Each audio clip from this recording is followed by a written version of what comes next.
beef animal. Now let me ask you a couple of questions. How important do you think beef cattle production is to Navarro County? Well, let me tell you, it is the #1 income producing enterprise in Navarro County of about $21+ million. Now, the grass production or hay production that we get from beef or that support beef is another $9 million.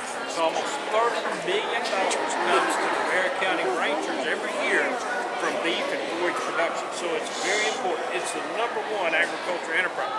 And in Texas, it is also the #1 agriculture enterprise for the whole state. In the United States, we produce more fed beef than any other country in the world, and we ship beef to Japan, all sorts of Asian as well as European countries. So beef cattle production is extremely important. Well, how did beef cattle get to America? Were they here when the Indians were here? No, they weren't. Who discovered America? Christopher Columbus. Where did Christopher Columbus live before he came to America? Spain. And the first cattle were brought to the United States or to the Americas in Spain. Now these cattle were of the ancestors of the Longhorn breed. These cattle had those old longhorns. They weren't very muscular, and they were really, a lot of times, just downright mean. Well, as the country began to get settled and they started putting fences up, they needed a cattle, one that had more muscle and meat per animal, that were better temperamented, so they started bringing in cattle from the British countries like England and Ireland and Scotland. And some of those cattle were known like our Herefords, like our Angus, which is bulls. These are Angus bulls. Now, we also brought the Shorthorn, and that was another. Those British breeds formed the foundation of the ranching industry here in the United States, especially in the later 1800s. Those were the cattle that we had on most of our ranches up until probably the late 60s and early 70s. And then we began to bring in cattle from India. These cattle were the Brahman breeds. Brahman breeds, again, provided a lot of heat tolerance for our harsh climates like ours down in the coastal areas. And they can tolerate heat, humidity, and many more insect problems than what our British cattle can. Well, the population began to grow, so there was a need that we were able to produce cattle that was bigger and would produce more meat per animal. So we started bringing in cattle from the European countries like France and Switzerland and those sorts of cattle, and we have what we call the European breed. This here is an example of a crossbred animal. His ancestors were, his genetics come from the British breed of the Angus side. That's why he's got the black coat.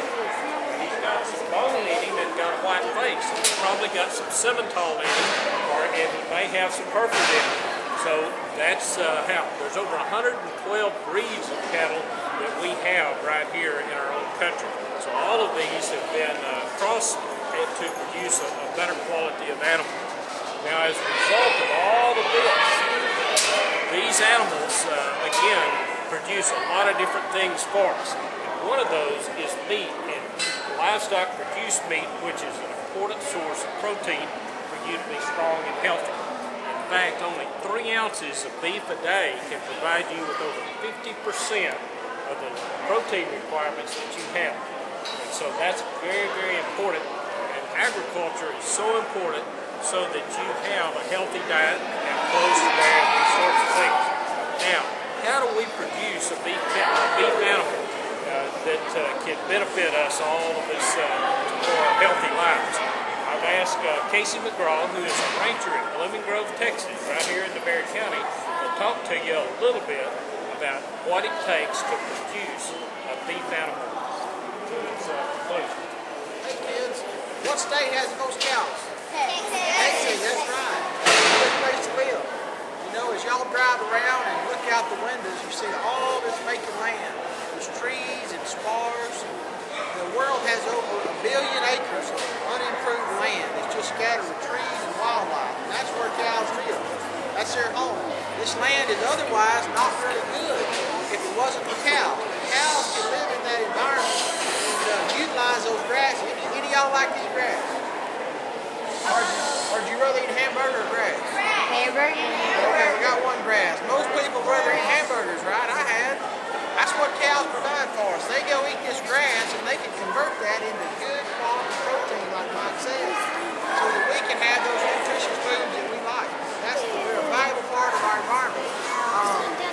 basically 3 cycles that cows go through.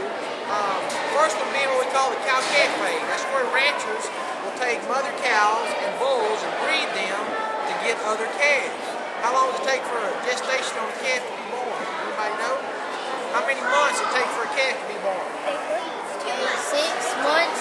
9 months. About 9 months. A calf is born. What does a calf weigh when he's born? 5 pounds.